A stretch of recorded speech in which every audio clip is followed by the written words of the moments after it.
अपनी अनवरत गंदी साजिशों प्रायोजित मैनेज किया हुआ मतलब सर्वे आदि कार्यक्रमों एवं लगातार नेगेटिव प्रचार के माध्यम से खासकर मुस्लिम समाज व भाजपा विरोधी हिंदू समाज के लोगों को भी गुमराह करने में ये प्रचारित करके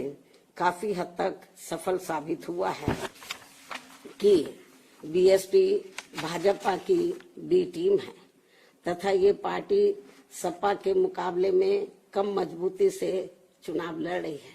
ये खूब इन्होंने प्रचार किया, जबकि सच्चाई इसके विपरीत है, बिल्कुल उलट है। क्योंकि भाजपा से बसपा की लड़ाई राजनीतिक के साथ साथ सिद्धांतिक व चुनावी भी थी, लेकिन मीडिया द्वारा इस प्रकार के लगातार दुष्प्रचार आदि किए जाने के कारण भाजपा के अति आक्रामक मुस्लिम विरोधी चुनाव प्रचार से मुस्लिम समाज ने एक तरफा तौर पर सपा को ही अपना वोट दे दिया तथा इससे फिर बाकी भाजपा विरोधी हिंदू लोग भी बसपा में नहीं आए। और यदि ये सभी लोग इससे ये स्पष्ट है कि मुस्लिम समाज का वोट यदि दलित समाज के साथ मिल जाता, जैसा कि बंगाल के चुनाव में टीएमसी के साथ मिलकर भाजपा को धराशायी करने का चमत्कार परिणाम दिया था, तो फिर वैसे ही परिणाम यहाँ भी दोहराए जा सकते थे। साथ ही ये लोग हमेशा इस तथ्य को ऐन वक्त पर भूल जाते हैं कि केवल बीएसपी ही यूपी में भाजपा को सत्ता में आने से रोक सकती है, सपा नहीं। इनकी इसी गलत सोच का ही ये नतीजा है कि भाजपा फिर से सत्ता में वापस यहाँ आ गई है। और यदि यूपी में तिकोना संघर्ष हुआ होता, जिसकी पूरी संभावना भी थी, तो तब यहाँ यूपी के परिणाम बीएसपी की अपेक्षा के मुताबिक आते तथा फिर भाजपा को सत्ता में आने से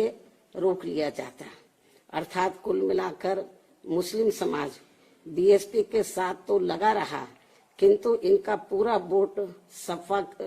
वोट समाजवादी पार्टी की तरफ शिफ्ट कर गया। और इनके इस गलत फैसले से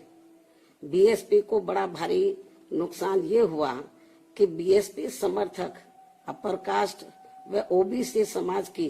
विभिन्न जातियों में भी ये डर फैल गया कि सपा के सत्ता में आने से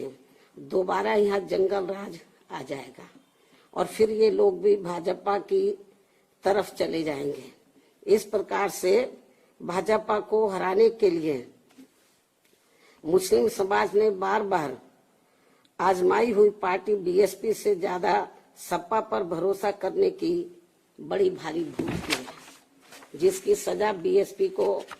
मिली है। यह काफी कड़वी व सीख लेने वाली भी है। जिसकी सजा बीएसपी को मिली है कि हमने इन पे भरोसा किया, जिसकी सजा बीएसपी को मिली है वह काफी कड़वी व सीख लेने वाली भी है। इसलिए इस कड़े अनुभव को खास ध्यान में रखकर ही अब बीएसपी आगे अपनी रणनीति में बदलाव जरूर लाएगी।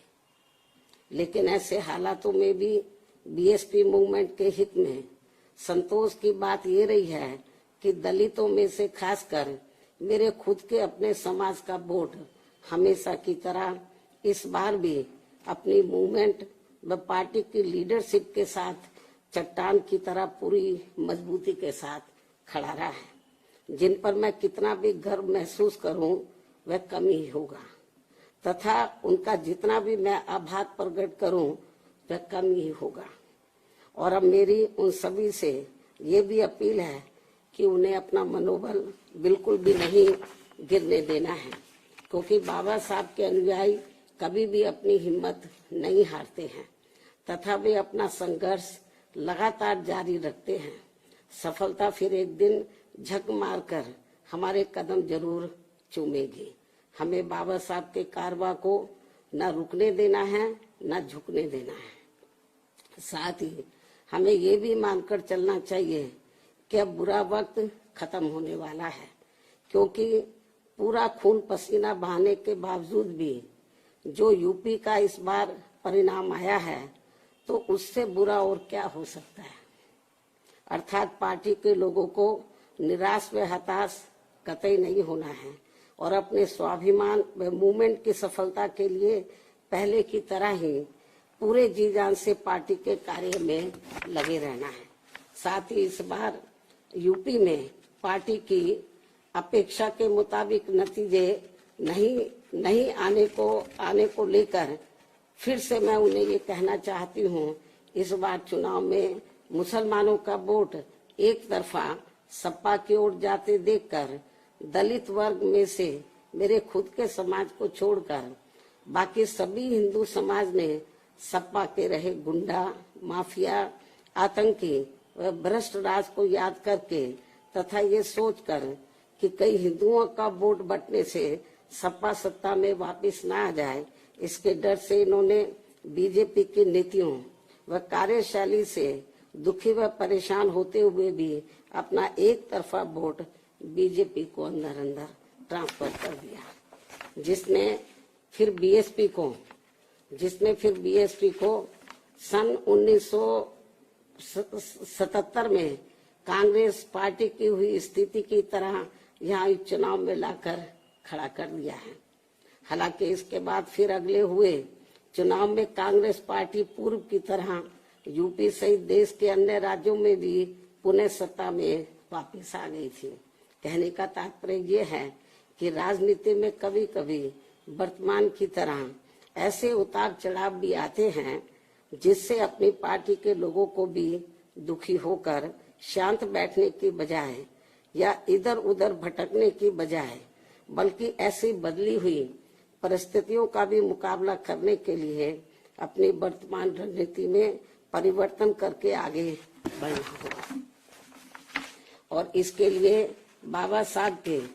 राजनीतिक जीवन संघर्ष व उनकी सोच को भी ध्यान में रखकर अपनी पार्टी के जनाधार को फिर से कैडर के जरिए आगे बढ़ाना है।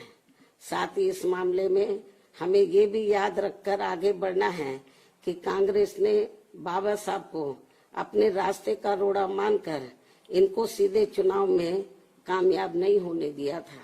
लेकिन उन्होंने इससे भी अपनी हिम्मत नहीं हारी थी और फिर यहाँ जातिवादी व्यवस्था के शिकार हुए लोगों को एकजुट व संगठित होकर उन्हें राजनीति में आगे आने की भी सलाह दी थी, ताकि फिर वे सत्ता के जरिए अपना खुद का विकास व उत्थान आदि कर सके, जैसा कि हमने यूपी में 4 बार करके दिखाया भी है। साथ ही उन्होंने उस समय